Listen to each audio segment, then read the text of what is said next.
What is absolutely happening, fellas? We're about to get right into this thing. I just want to say, if you watch the videos, subscribe to the channel if you like the content, because, hey, we're going to get right into this thing. So today, I'm going to have a very, everyone's going to have their own opinion. So I'm going over the top 10 greatest NFL tight ends of all time. And, other people might be skeptical of what I'm about to say, but number 10, guys, I got Jimmy Graham from the Saints. He played for the Saints from 2010 to 2014. He had that monster year in 2013. Then he went to the Seahawks 2015 to 17. Then he went to the Packers for 2 seasons, 2018-19. Then he went to the Bears of 2020 and 2021. So, and he was a receiving touchdown leader in 2013 to note. So he was a 5-time Pro Bowler, first team All-Pro in 2013.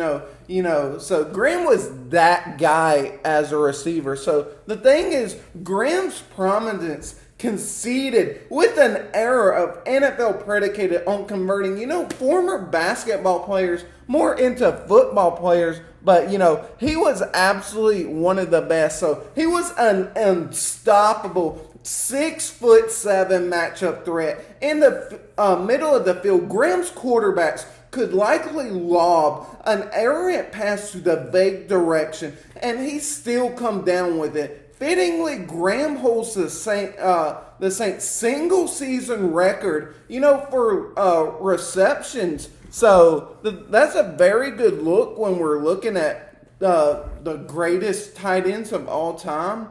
So he does hold the single season record for receptions and touchdown, as he is also the Seahawks single season record holder for receptions as well. So when we're looking at that, he has receptions, yards, and touchdowns by a tight end. If not a patellar tendon injury suffered about halfway through Graham's career, the man is fourth all-time in tight end receiving touchdowns with 89, and he could be much higher on that list if he didn't get injured. But injuries always play a big role. So, and number 9, I'm going way back. I'm going with Jackie Smith.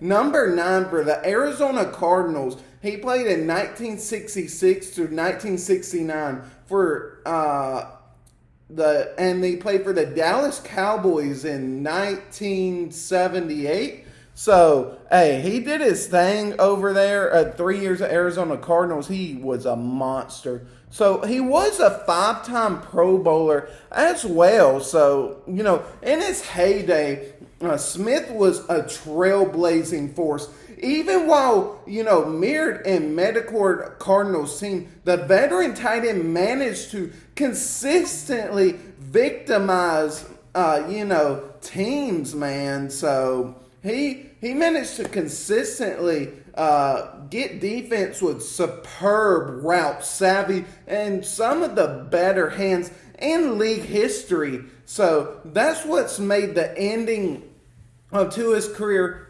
so heartbreaking, as called by, dropped a wide open touchdown for the Cowboys in the Super Bowl, man. Super Bowl 13, I might want to add. So, that could have been a likely sent game down to the wire after such a productive and amazing career. Smith really might have been the sickest man in the era, sickest man like in America in his era at that moment. So we're gonna move on. That's who I got number 9. And number 8, I do have Mike Ditka. So that name might be familiar for some of y'all. So he did play for the Bears in 1961 to 1966. He played for the Eagles from 67 to 68, and then the Cowboys from 69 to 72. So he does have a lot of accolades, fellas. So, he did win the Super Bowl 6 times. He NFL champion in 1963. So, offensive rookie of the year in 1961. He was a 5-time Pro Bowler, and he was a 2-time first team All Pro as well. He was often called Iron Man. Dickel was a tight end pioneer in every sense of the phrase. The Pennsylvania native brought a working class bruising mentally to every block and every catch, never going on first contact, and always, ensuring that his defender, man, was buried in the ground. He was the first tight end to ever catch at least 1,000 yards in a season, the first tight end to ever catch double-digit touchdowns as well, so in a season. And the first tight end in the Hall of Fame. Ditka was so special at the position that he was arguably one of the first individual to make playing tight end a wide-heartedly popular thing. So at number 7, I got Shannon Sharpe at number 7. But the thing is, he does talk a lot on First Take, man. He talks a bunch of crap with Stephen A. But hey, we can't ignore what he did on the football field, and I got him number 7. So he did play. He played for the Broncos from it was 1990 to 2003. No, he played from it was 1990 to 1999. Then he switched to the Baltimore Ravens to 2000 in 2001 for 2 seasons. Then went back for the Broncos to finish his career in 2002, 2003. So the thing is, he had 3. He is a 3-time Super Bowl champion, 8-time Pro Bowler, and he did make 4-time first team All Pro as well. So at his best, Sharpe represented an evolution of the tight end position. He was an H-back, someone almost never tasked with blocking in the line. Really a player who almost exclusively ran routes as a larger receiver too. Instead, that is the standard of, the modern game in a way. So, ushered in Sharpe's excellence. Throughout his career, Sharpe shined in the role, acting as trusted explosive security blanket for Josh Elway and Trent Dilfer on 3 separate Super Bowl championship teams. At the time of his retirement, Sharpe, he really owned every single tight end and receiving record because, of course, he did, in fact. So I did have him at number 7. So number 6, man, I think this is an interesting look. I got John Mackey. So he played for the Colts from 1963 through 1971 for the Los Angeles, and then he played for the Los Angeles Chargers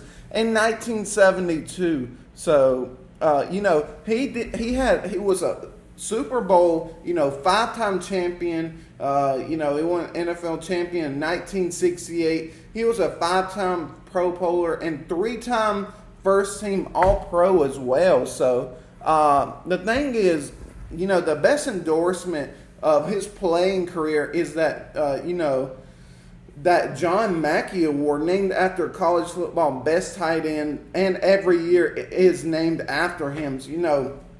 Perhaps even better when we're looking at this, he was really a very good player, a dynamic offensive weapon. No one in his era had an answer for and the Colts legend durably, was astonishing, man, as he missed a single game to the injury in a decade of play, and that is not to be missed, not worthy. So, hey, that's a good look. And number 5, man, have Ozzie Newsome. So he played for the Browns in 1978 to 1990. So he was a 3-time Pro Bowler, 2-time first team All Pro as well. So I think Ozzie is one of those guys. We got some throwback guys on my list that I think it is, it cannot be missed. It says something about Newsome that after a Hall of Fame playing career with the Browns, he went on to a Hall of Fame caliber executive career, man, guiding the Baltimore Ravens to 2 Super Bowl championships. So the thing is, when we're looking at this, he was a magical man on the field, literally. The dazzling Browns tight end who was one of the faces of the position during the 1980s. He's one of the greatest Browns ever to rightfully remain a beloved, Cleveland figure as well. And he fortified a rival after his playing days. So that's why I have him in the top 5. And number 4, I have Antonio Gates, man, for the Chargers. And he had a long playing career. So he played for the Chargers. He started in 2003, and then he finished in 2018. He was an 8-time Pro Bowler, 4-time, first-team All-Pro as well. So I really think Antonio Gates should be on this list, So it's like, in many ways, Gates might be the most famous Chargers ever, really. So, re-owned for his route running and abilities after the catch, really. So, the prolific tight end carved out a 16-year career where he has multiple quarterbacks, best friend, really, in the middle of the field. Another former college basketball player, Gates would, help linebackers and safeties as one of the more final vertical threats as well of the 2000s era. Even in his late 30s, Gates was a dangerous, red zone guy. So the thing is, when we're looking at everything, I just think that when we're just looking at the overall safety, he was a good safety guy for verticals. Even in his late 30s, Gates was a dangerous, red zone safety valve who still shined with veteran savvy despite diminished athletic ability. So, to this day, Gates leads all tight ends in all-time receiving touchdowns and is also in the top 3 in all-time receptions and yards. That's that somehow feels like an understatement for one of the most dominant tight ends ever. So that's why I have him number 4. And number 3, I believe it should belong to Tony Gonzalez. He played for the Chiefs in 97 all the way to 2008. And then he played for the Falcons from 2009 to 2013 as well. So, he was an absolute beast. So, he was a 14 Pro Bowler, 6-time first-team All-Pro, reception leaders in 2004. So, from top to bottom, Gonzalez might have been the more consistently excellent tight ends ever. He was a Pro Bowler in 14 of 17 seasons as well. So, when we're looking at that, so he caught at least, 900 yards and 10 of them in at least 70 receptions in 14 campaigns. Gonzalez also had not but 2 terrific acts with the Chiefs and Falcons while never missing a single start due to injury. So if the Hall of Fame, man, he is a Hall of Famer, enjoyed quarterback play at the beginning of his career. Matt Ryan started throwing to him during his late stages. He would have been every tight end record by miles. At his sense, Gonzalez is over 2,000 yards and nearly 100 receptions clear of the next best tight ends in all-time receiving yards, and catches as well. So he was an absolute beast. And number 2, I'm going to go with Travis Kelce. He started his career in 2013 and he's still there in 2024 season. He's already a 3-time Super Bowl champion, 9-time Pro Bowler, and a 4-time first-team All-Pro. So, the story of the already legendary Patrick Mahomes is thoroughly incomplete without his best pal Kelce. Kelce is but one half the perhaps the finest quarterback receiver duo in league history, and more than pulls his weight in that relationship, So I really think that's a good look when you're trying to look at that aspect. So he recorded 7, consecutive seasons with at least 1,000 yards from 2016 to 2022, an NFL record, and he's the all-time leader in playoff reception, surpassing Jerry Rice, man. So, hey, Kelce's greatest ability is making himself available to his quarterback. No one in league history has ever found a way to sit down in the perfect spot in like an open zone, or put themselves in the ideal position when the passer is scrambling, quite like Kelce has. So, and to know if he gets a ball in his hands, boy, Kelce is a demon after the catch, man. For now, the Kelce remains number 2 on this list, but veteran is still writing his career and may well finish on top by the time as he hangs up his shoulder pads in the future. So we'll just have to see. But number 1 for right now, I gotta give it to Gronk. That's Rob Gronkowski, man. I gotta give it to Gronk, man. He is right now currently the number 1 spot in my personal opinion. So, as you know, he played for the Patriots 2010 to 2018, and then he played for the Bucs in 2020 and 2021. With Tom Brady. So he is a 4-time Super Bowl champion, 5-time Pro Bowler, a 4-time All Pro, so receiving touchdown leader in 2011. So man, oh man, he is an absolute beast. So at his peak, no one was better than Gronk. His final form is among the best ever at any position, let alone just tight end. From 2010 to 2015, Gronkowski caught 65 touchdowns and amassed roughly 5,000, receiving yards as well. So he was an absolute beast, a machine, what you want to call it, the 6'6", 265-pound wrecking ball that defenses knew would get a target, but they still couldn't do anything to stop him. It also helped that